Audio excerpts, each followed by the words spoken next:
God bless to each and everyone, especially Sir. So, my report for today is about transfer of learning. So, I'm going to discuss to you what is transfer of learning about. So, okay, so introduction. Teacher want the student to apply knowledge and skills they learn in class to other situation. When one recognizes a situation as something similar in way to what he has experienced before, his tendency is to use the knowledge and skills he has learned to this new situation. This is what transfer of learning is about. Okay, so pag sinabing transfer of learning, yan yung kumbaga yung nalalaman mo pero gusto mo pang madagdagan yung gusto mong matutunan. Like for example is yung pagde-drive.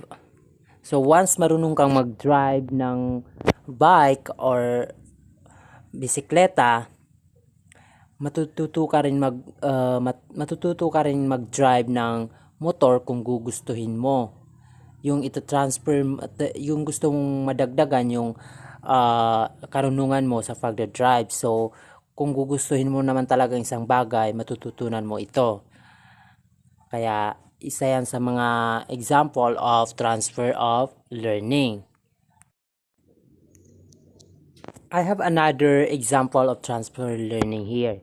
So, hence carryover of skills of one learning to other learning is transfer of training or learning. Such transfer occurs when learning of one set of material influences the learning of another set of material later. For example, a person who knows to drive a moped can easily learn to drive a scooter. So, kagaya ng sinabi ko kanina, kung marunong kang mag-bike, may possible na matututo ka rin mag-drive ng motor. Kasi you have your experience na mag-drive. So, kaya mo nang mag-balance sa motor kasi natuto ka nang mag-balance doon sa bike. So, that are the example of transfer learning. So, I have also another example of transfer learning. Ito ay ang mga like tingnan natin dito. Okay, so this is what I mean. So, they are examples of transfer of learning. So, first is knowledge of French may help student learn Spanish. So, once ang isang tao marunong may knowledge siya sa pagsasalita ng French, it is possible na matututo rin siya ng Spanish. Kasi kung natutunan niya yung French, Spanish pa kaya? So, kung gugustuhin mo talaga yan, kung gugustuhin mo talaga matuto, any of kahit kung gugustuhin mo, matututunan mo. We have number 2, which is learning to drive a car helps a person to later drive a truck. So, kagaya ng example ko kanina sa bike at motor, pero ito truck. So, once na-try mo na rin mag-drive ng example, mga maliliit na car like auto, ganyan. So, they are also possible na if in case of emergency, kaya mo rin mag-drive ng like 10-wheeler or what else, malalaking truck ng dump truck or ganyan. So, number 3 is learning mathematics prepares student to study basics. So, of course, so kung may kaalaman tayo sa mathematics, so dapat rin you have also planned to uh, magkaroon ng knowledge about basics. Okay, so the last one is learning to get along with siblings may prepare one for getting along better with others. So, ito naman sa mga mag-aasawa. So, yung may mga asawa. So, kung sila nagawa nilang bumuo ng mga anak, so of course, you can also of course, ikaw rin, kaya mo rin. Hindi naman sa gagawa ka ng anak na walang kasal na nagaganap. So, of course, kung anong kayang gawin ng ibang tao, as long as you have the confidence on yourself, kakayanin mo rin yan. So, sabi nga nila, kinaya nga ng, uh, kinaya nga niya, ako pa kaya. So, wag lang tayong sumuko. So, everything is possible. So, that will be all for today, and I hope you understand. Sorry kung wala yung mukha ko sa reporting na to kasi wala akong kasama, then wala akong magamit na another phone to video myself. So I'm really sorry, and that will be all. Thank you and God bless. Good morning, each and everyone, especially to our beloved instructor, Sir Roy. Good day to you, sir. So, by the way, my name is Nathaniel Luguban Swan, and I'm taking off Bachelor of Elementary Education second year. So, for today's morning, I will be going to report my assigned topic, which is types of transfer, together with my partner, Naim. So, shall we start? The concept of transferability of learning has different aspects and can be defined by situation, context, and behaviors. So these are the four types of transfer that we have. The first one, positive transfer. The second one, negative transfer. And the third one, near transfer.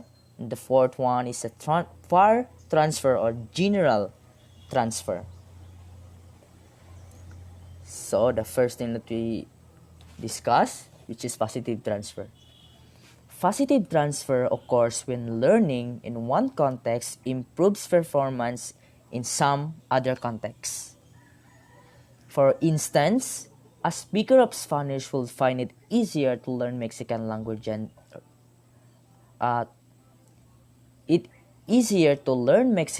than Japanese. Just like, for examples, in a real-life situation, skills in playing the violin facilitate learning to play the piano. Knowledge of mathematics facilitates to learn physics in a better way. And driving a scooter facilitates driving a motorbike. And the improvement or enhancement of present learning by previous learning, in other words, murag stock knowledge ka ng kabalo ka nga sa isa ka butang nga it will help you to guide sa pag-apply sa new things by simply enhancing it. Parehas ng kabalo ka mo drive og car, so naay tendency nga kabalo ba mo drive og truck, kay there's a difference man between car and truck. So let's proceed. Negative transfer. Negative transfer occurs when learning in one context impacts negatively on performance in other example or in another. Just like, for example, learners commonly assimilate to new languages phonetics to crude approximation in their native tongue, then use word orders carried over from their native tongue. Examples: there may be a tendency for a Visayan speaking child to frequently interchange the E and I sound when speaking in English. With experience, however, learners correct the effects of negative transfer.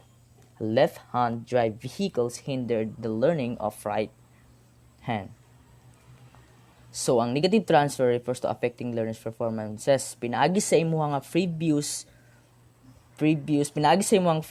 nga learning parehas anang interchange sa o commonly sa accent the way I pronounce ang words nga Bisayan children kay naanad mas mostly nga words sa Bisaya gahi ang ilaha bitang ang pronunciation or sobraan ka humok, so maapektuhan ang sound kung magsugod na sila English speaking, and that is negative transfer. Let's proceed. Near transfer. Near transfer refers to transfer between very similar contexts. Very similar contexts. This is also referred to as a specific transfer. It's like, for example, when students answer types of algebra word problems in exam which are similar to what they had in SEET works. For example, when a student is learning to use a new cell phone that is somehow similar to one she had before. A near transfer or to refers to familiarity or similarity, mga butang dili ingon na you are used to face pero you are familiar or it will help you to makatabang ni sa imo sa imong future or present nga learning. And the next one, far transfer. Far transfer refers to transfer between contexts that an appearance seem remote and alien to one another. So this is also called general transfer. Far transfer occurs when there is transfer of learner knowledge and skills from the thought and context to another dissimilar context. It's like, for example, Stephen Covey applied the lesson of the Aesop's fable of the ghost, the lays the golden eggs. To managing corporation, he said, we should take care of the goose rather than kill it.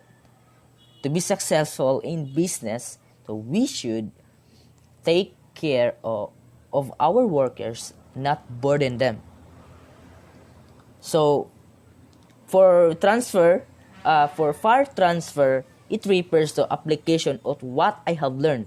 Mura-mura o life lesson nga na imo lang nabasa ug imong gi-apply sa imuhang life.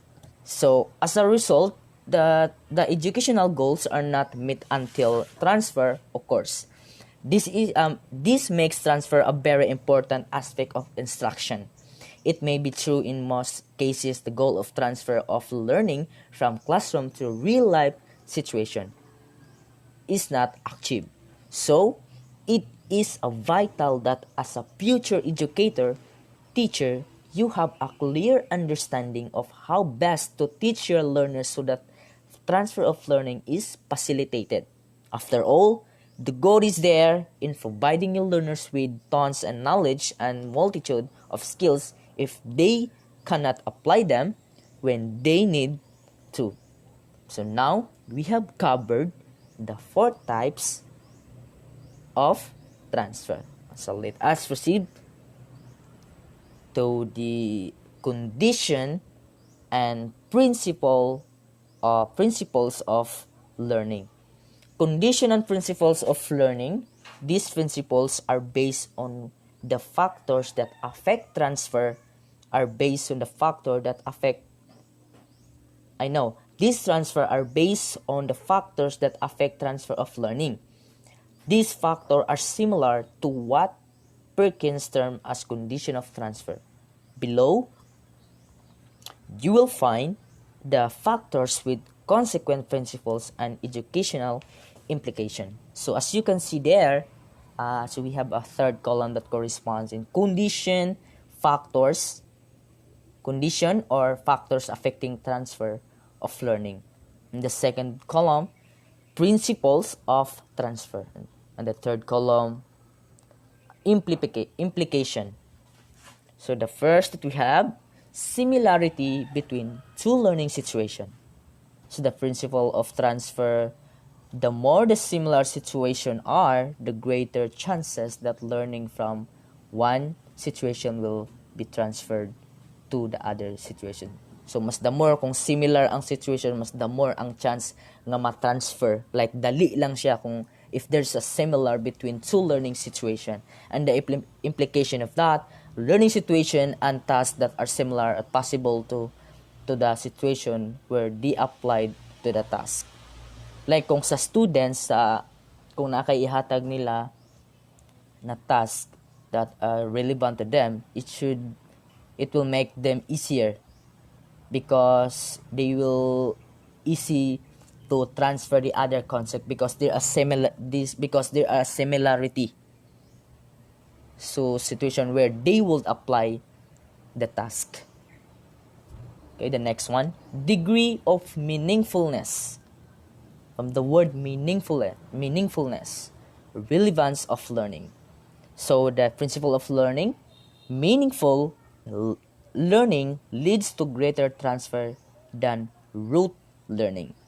It's indeed, no? So ang meaningful, mas makalead siya, mas makatabang sa students kama sa pag-remind sa iyahang like mahatagan niya og degree of meaningfulness and relevance of learning.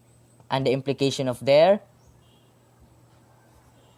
remember to provide opportunities for learners to link new materials of what they learned in the past. So magamit nila diri ang schema, their previous knowledge in order to transfer their learning. So maghatag ka or mag-provide kag opportunities para sa imong learners to link new materials, to know the new things. Like mas ang students is ma-practipractice nila or ma-master nila ang ilahang schema ay ilahang new knowledge if they will use the schema which is the previous knowledge. So the third one, length of instructional time. So the principle of transfer, the longer the time spent in a structure, the greater the probability of transfer. So mas the more nga sabto nimo sila, mas the more nga ang transfer will occur. So the implication, to ensure transfer, teach few topics in depth rather than many topics tackled in shallow manner. Like i-instruct sila, mas the more nga ang students nga mas makabalo sila kung if you instruct them with a deep, like palauman jud nimo ang ilang pag-instruct, like dili shallow manner, like not in a shallow manner, like kanang tapaw lang, mahimo nga lack of knowledge ang intended learning outcomes sa anak nila kung tapaw lang ang imuhang ilang pag-instruct. Kung it will use the deep instruction, so the greater than probability of transfer, mas mahitabo ang there's a possible nga ang transfer mahitabo if you will deep your instruction or instructional time to them. So the next is variety of learning experiences. So the principle of transfer, exposure to many and varied examples and opportunities for practice encourages transfer. Like maghatag ang teacher o varied or lain nga mga examples, opportunities para nga ma-practice o ma-encourage sila on implementing some examples. So the implication, illustrate new concept and principle with a variety of example. Plan activities that allow your learners factors their newly learned skills. So what I've said, like maghatag kag mga activities or mga variety examples para nga ma-enhance nila, i-allow nimo yung students nga ma-practice nila ang para ma-obtain nila ang newly learned skills by providing them more example or a lot of example. So the next one, context for learners' experiences. Transfer of learning is most learning likely to happen when learners discover that what they learn is applicable to various contexts. So the implication, relate a topic in one subject to topics in other subject or disciplines relate into our real lives. This is the most important thing, most especially in making lesson plan. Nakaagi naman dyan no. So ang kuan daw, relate a topic in other subject. Like kung maghimo kag lesson plan na kabanto ka sa nakabantay mo sa kung nakabantay ta sa kana bitong maggama tag learn objectives. It was written there na it was including there the values integration nga kung ahan nila ma-apply in other subject. Ang kanaya akong gi-share is sumala lang sa akuhang na ibalaan sa akong instructor nga teacher Malubay sa math. So kung para daw mas ma-enhance ang students nga ma-relate or to relate also in a real life situation, mas the more nga ma-motivate ang students kung i-relate nimo, mahimo siyang flexible in other subjects if you relate the topic in other subject. It is very important to the students. So, the next, focus on principles rather than the task. The principle of learning, principle transfer, easier than facts. So the implication, zeroing on principles related to each topic together with strategies based on those principles. Like mas the more nga mag-focus sa principles, the more nga imong knowledge more expand. And the last one, emphasis on metacognition. So the principle of transfer, student reflection improves transfer of learning. So the implication there, encourage students to take responsibility of their own learning and to reflect of what they learned. From the word itself, metacognition. Think about their thinking. Students, tagaan mo sila opportunity nga mas maka-learn sila in own idea. Metacognition, think aloud or to evaluate, and it will help students their higher or HOST, if I'm not mistaken, a higher order thinking skill, or HOTS, higher order thinking skills, and to reflect of what they learn about what the teacher instruct them. I think that could be all. Sir, thank you and God bless. I hope that na-meet na ko ang mga explanation. Thank you, sir, and God bless everyone.